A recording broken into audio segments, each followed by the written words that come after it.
J-Wave Across the Sky をお聞きの皆さん、こんにちは。ピアニストの角野隼人です。東京建物 Music of the Spheres 宇宙には人には聞こえない音楽がある。このコーナーはニューヨークを拠点に活動する僕角野隼人が音楽を通した様々な出会いを語るひとときをお送りしています。今回はドイツのベルリンからお届けしています。先週アメリカで、アメリカの西海岸ですね。で、いくつかのコンサートがありました。スタンフォード大学でもコンサートがあって、でキャンパスは本当にばっかでかいんですけど、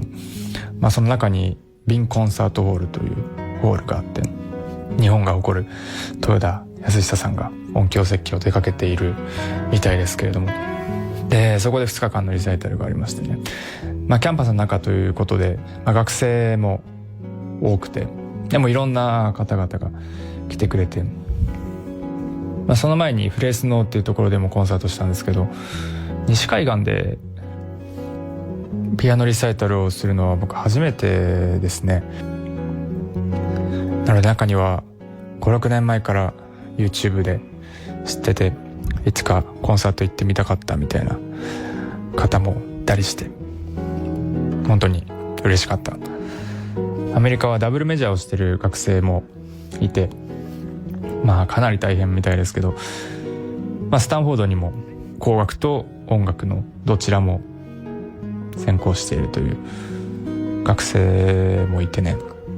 メインは工学なんだろうけれども音楽も学んでいると。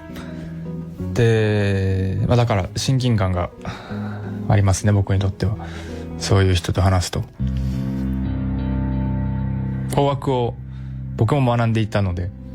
6年7年前ぐらいまでは。それでそこからピアニストになったのということにどうやってなったのかというのをとても驚かれるわけですね。思い返してみると、大学1年とか2年とかは全然テストの時以外は音楽しかやってなかったような記憶があるし、3年からはね、さすがに多少は忙しくなってきたけれども、割と勉強もしたかもしれないけど、それでもピアノも何時間か弾く余裕はあったし、日本の大学とアメリカの大学の忙しさも多分全然違うんだろうなと聞いていて思いながら、日本の大学一般大学だったからこそこうピアノも続けられる環境があったのかなと。分かんないですけどね、分かんないし、どっちがいいかも分かんないけど、そんな感じで自分の過去を振り返るきっかけにもなっていました。中には僕に手紙をくれた学生がコンサート来てくれる中でいて、ほとんど同世代でちょっと下ぐらいだと思うんですけど、手紙に書いてあるには MIT とカーティス音楽院どっちも受かったと。でどっちも受かって結局 MIT に行ったと。で、それが自分の中ではピアノを諦めたような気持ちにその時はなっていたんだけれども、あなたを見ていると諦めなくていいんだっていう勇気をもらえる、またピアノを頑張ろうと思えたみたいなことをね、手紙で言ってくれて、それも嬉しかったですね。MIT とカーティスどっちも受かるってすごいなと思うけども、あとはスタンフォードのカルマ CCRMA とか言って、カルマという音響のコンピューター音楽とか音響の研究センターがあって、そこも訪れることができました。案内していただいて、で、僕がイルカムというパリの音響音楽研究所で研究していたことが一瞬だけあって、それの姉妹研究センターみたいな感じですね。なのでかなり、初めて訪れるんですけど、懐かしい感じもしたんですけど、いろいろ見せてくれて、すごかったのは、部屋全体がスピーカーで囲まれている部屋があるんですけど、それがその360度あるだけでなくて、天井にも床の下にも張り巡らされているという、床の下ということはその床が網になっていて、その下にもスピーカーがあるということです。だから三次元的な意味で本当に真に囲まれているというね。でそこでそれ用に作られた音楽を聴かせてもらったりして、下にスピーカーがついてるっていうのは僕も初めての経験だったので面白い感覚ですね。あと他にも FM 音源というねシンセサイザーの仕組みの一つみたいなものがこの研究センターで生まれた経緯みたいなのも歴史も説明してくださって大変テンションが上がりました僕は。とにかくスタンフォードといったら僕が、今よりもどっちかというとコンピュータサイエンスの工学を勉強していた頃によく聞いていた名前だったので、そこにこうピアニストとして訪れることがでコンサートをすることがあろうとは想像もしていませんでしたね。でも訪れることができてよかったと思います。しかしこれだけね天気がいいとさぞキャンパスライフも楽しいんだろうなと羨ましくなりました。ということで、ここで一曲お送りします。ジョン・アダムス作曲センチュリー・ローズからマニース・チューン。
お送りしたのはジョン・アダムスで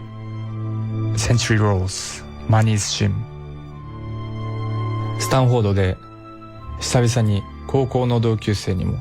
再会することができて、高校以来ぶりですね。彼は大学からアメリカに行ってで起業して、いわゆるシリコンバレーってやつですかね、そこで、頑張ってるみたいで、とても本当にすごいなと思うんですが、そんな彼がコンサートにも見に来てくれて、それで次の日コーヒーを飲みながら本当にいろんな話をしたんですけど、サンフランシスコどうみたいな話をしながら、サンフランシスコで起業家をするというのは本当に、楽しいことも大変なこともたくさんある。その中で、自分を見失いすぎないように、感性を失いすぎないように最近は京都にも行ってるんだみたいな話なんかもしてましたね。その後、スタンフォードの周りであったんですけど、解散して歩いていたらオニギリっていう名前の店があって、おにぎり屋さんですね、名前の通り。名前がいいなと思ってちょっと入ってみようと思って、したら、かなりいろいろな具の種類がありましてね。で、僕は味噌ナスとテリヤキチキンを頼んだんですけど、ベイエリアで西海岸でナス味噌が食べられるとはなかなか思ってなかったんで、これはとても良かったですね。ただね、おにぎりがどう見ても人工的な三角柱型をしてるんですね。だからこれは絶対に機械で握っているだろうというようなね。なのでそれがいいとか悪いとかではないんですが、ちょっと過剰に整ったおにぎりというのもどうなんだろうなという気持ちにさせられましたね。でも美味しかったです。おにぎり。スタンフォード周辺に行かれる機会があったらぜひ行ってみてください。さて、11月28日に映画ナイトフラワーが公開となります。そして僕がそのエンディングテーマスプリングララバイを書き下ろしました。映画の公開に先駆けてサウンドトラックがすでにリリースされていますので、それをここでかけたいと思います。聞いてください。スプリングララバイ。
住野隼人がお届けしてきました東京建物 Music of the Spheres、 そろそろ時間となってしまいました。最後にお知らせです。来年1月21日にニューアルバムショパンオービットをリリースします。そして全国ツアー2026ショパンオービット2月1日から1ヶ月かけて全国回らせていただきます。お楽しみに。僕も大変楽しみにしております。詳しくはオフィシャルサイトをチェックしていただけたらと思います。東京建物 Music of the Spheres ではオリジナルロゴ入りノートを毎週5名の方にプレゼントします。Across the Sky のウェブサイト右上バナーの Message to Studio からノート希望と書いてご応募ください。それでは引き続き小川沙羅さんナビゲートの J-Wave Across the Sky でお楽しみください。来週もこの時間にお会いしましょう。ここまでは住野隼人でした。